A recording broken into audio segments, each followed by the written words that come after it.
भागलपुर से पूर्वी बिहार को जोड़ने वाले विक्रमशिला सेतु पुल पर सोमवार को महाजाम की स्थिति देखने को मिली।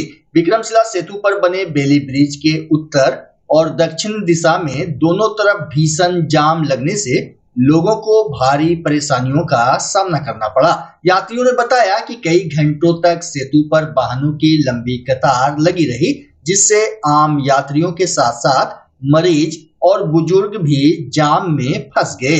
सबसे चिंताजनक स्थिति एम्बुलेंसों की रही, जो मरीजों को लेकर जाम में घंटों तक फंसी रही। भीषण गर्मी और उमस के बीच लोगों की परेशानी और बढ़ गई। कई यात्रियों ने प्रशासन से तत्काल हस्तक्षेप कर यातायात व्यवस्था को सुचारू बनाने की मांग की। स्थानीय लोगों का कहना है कि सेतु पर बेली ब्रिज को चालू हुए कुछ ही घंटे बीते हैं, लेकिन जाम की समस्या लगातार बनी हुई है, जिस कारण खतरे की घंटी एक बार फिर बज सकती है। यात्रियों ने विक्रमशिला सेतु पर जाम के समाधान के लिए प्रभावी कदम उठाए जाने की मांग की है। इस जाम में बहुत सा एम्बुलेंस और सारा कुछ जो है, यही बेली ब्रिज भागलपुर का है। देखिए दुर्दशा, लोगों का दुर्दशा देखिए। ये सारा बीच में एम्बुलेंस फंसा हुआ है, ये सारे लोग यहाँ फंसे हुए हैं। ये बेली ब्रिज, यातायात पुलिस थाना, कहीं पुलिस का नामो निशान नहीं। ये सारे लोग फंसे हुए हैं, बच्चे फंसे हुए हैं, बीमार मरीज फंसे हुए हैं इस जाम में। यही हमारे प्रशासन की उपलब्धि है, बेली ब्रिज का जाम।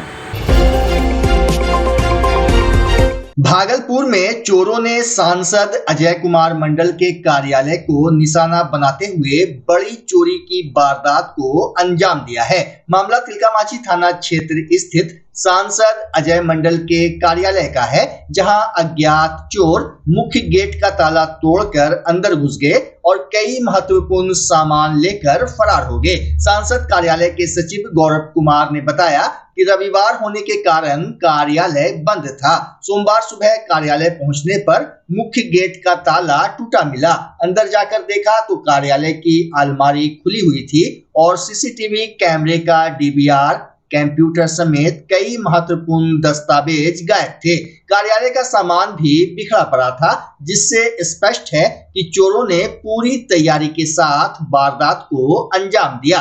घटना की सूचना मिलते ही तिलकामाझी थाना पुलिस मौके पर पहुंची और जांच शुरू कर दी। पुलिस आसपास के इलाकों के फुटेज और अन्य साक्ष्यों के आधार पर अपराधियों की पहचान में जुटी है। सांसद कार्यालय में हुई इस चोरी ने शहर की सुरक्षा व्यवस्था पर गंभीर सवाल खड़े कर दिए हैं। फिलहाल पुलिस मामले की छानबीन कर रही है। मामला ये है कि हम सांसद महोदय के कार्यालय में कार्यरत हैं और जब हम सुबह आज आए डेली की ड्यूटी की तरफ करने के लिए, तो हम देखे कि कार्यालय जैसे ही खोले तो अंदर का दोनों गेट टूटा हुआ था। तब मुझे आभास हुआ कि यहाँ पे चोरी हो गया है।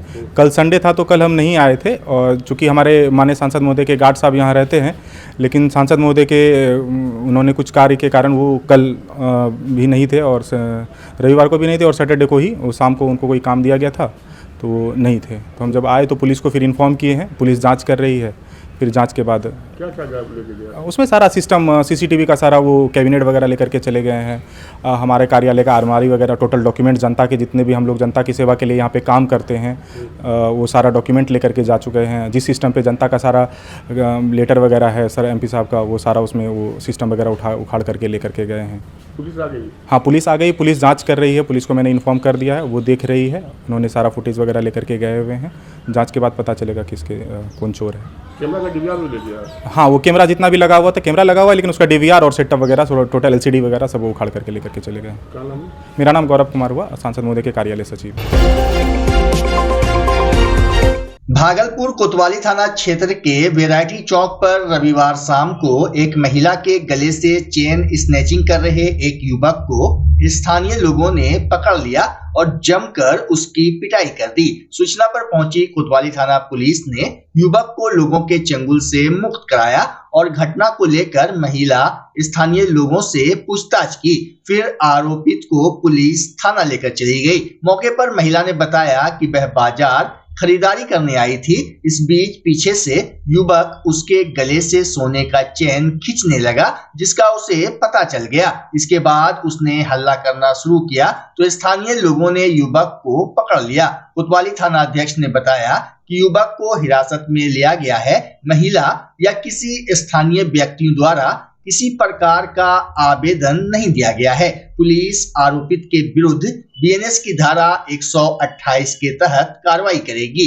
लेके जा रहे थे तो यहाँ काट लिया पीछे। कहाँ से आ रहे थे? गोसीटोला से। कहाँ बाजार आए दवाई लेने। कौन सा बाजार? संडे मार्केट आए थे। भागलपुर। हाँ। क्या हुआ उसके बाद? उसके बाद एक आदमी फिर चांद देखा तो पकड़ के मार दिया। काट लिया गया? कहाँ पे काटा गया? नहीं, चोट पे काटा था। चोर पकड़ाया? हाँ। क्या कह रहा चोर? चोर बोला कि हम नहीं काटे। क्या नाम हुआ आपका? रीना कुमार। घर? घर गोसीटोला। नाथनगर।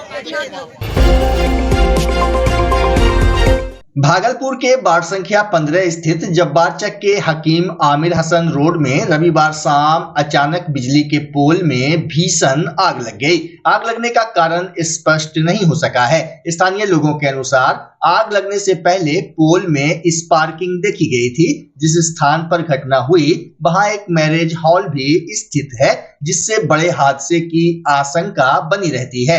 आग की लपटों से कई घरों के बिजली तार जल गए और पूरे इलाके की बिजली आपूर्ति ठप हो गई, जिससे लोगों को परेशानी का सामना करना पड़ा। सूचना मिलने पर बिजली विभाग की टीम मौके पर पहुंची और क्षतिग्रस्त तारों एवं उपकरणों की मरम्मत शुरू की। करीब 15 घंटे की मशक्कत के बाद बिजली आपूर्ति फिर से सुचारू कर दी गई।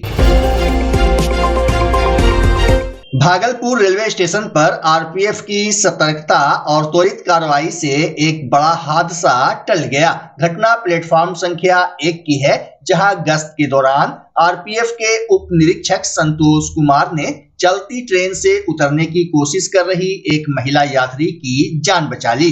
ट्रेन संख्या 13072 डॉन जमालपुर हावड़ा एक्सप्रेस से उतरते समय महिला का संतुलन बिगड़ गया और वह प्लेटफॉर्म एवं ट्रैक के बीच फिसलने लगी। स्थिति को भांपते हुए संतोष कुमार ने तुरंत उसे सुरक्षित खींच लिया। घटना के बाद महिला और यात्रियों ने आरपीएफ जवान की तत्परता की सराहना की। बच्चा जब जन्म लेता है तो कई बार बच्चा तुरंत नहीं रोता है, रोने में देर हो जाता है। ऐसे में बच्चा क्षतिग्रस्त हो जाता है और उसके बचने की संभावना कम हो जाती है, और यदि बचा तो भविष्य में उसमें विकलांगता की समस्या आती है, जिसे सीपी कहते हैं, जिसका कोई माकूल इलाज नहीं है और ज़िंदगी भर बच्चा विकलांगता से जूझ सकता है। ऐसे में पूरे संसार में कूलिंग थेरेपी का सहारा लिया जाता है। जन्म से ठीक 6 घंटा के अंदर यदि उसको कूलिंग थेरेपी दिया जाए तो उससे उसका सीपी की समस्या कम होती है और बचने की भी संभावना बढ़ती है। पहली बार बिहार झारखंड में आपके शहर के स्नेह नवजात शिशु बाल सेवा केंद्र में यह मशीन उपलब्ध है। कभी भी ऐसी बात हो कि बच्चा रोने में विलम्ब हो गया तो आप स्नेह नवजात शिशु बाल सेवा केंद्र में जरूर संपर्क करें।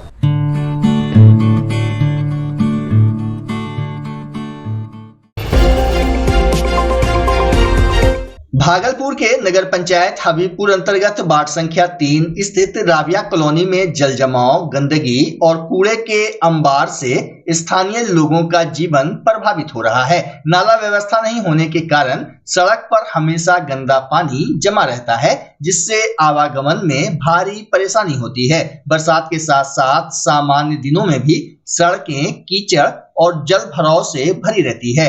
स्थानीय लोगों का कहना है कि कई बार नगर पंचायत प्रशासन और जनप्रतिनिधियों से शिकायत की गई, लेकिन समस्या का स्थायी समाधान नहीं हुआ। लोगों ने अविलंब नाला निर्माण, नियमित सफाई और बेहतर जल निकासी व्यवस्था की मांग की है। मैं दीपक सिंह, वार्ड पार्षद, वार्ड संख्या 3, नगर पंचायत हबीबपुर, भागलपुर। मैं जब से वार्ड पार्षद बन के आया हूँ, शुरू से ही राबिया कॉलोनी की स्थिति से नगर पंचायत को अवगत कराया था। वहाँ पे पानी निकासी को लेके नाला कहीं नहीं है। हथिया नाला का निर्माण का भी बात हुआ था, हटिया नाला का निकासी का बात हुआ था, लेकिन अभी तक उस पर कोई ठोस कदम नहीं उठाया गया है, जिनके कारण कई वर्षों से यहाँ की जनता परेशान है। हम लोगों को जनता बार बार बोलती थी और हमने भी नगर पंचायत ऑफिस में कार्यपालक पदाधिकारी को सबको सूचित किया, लेकिन आज तक अभी तक तो कोई ठोस कदम नहीं उठाया गया, जिसके कारण यहाँ पे पानी का रोड पे जल जमाव और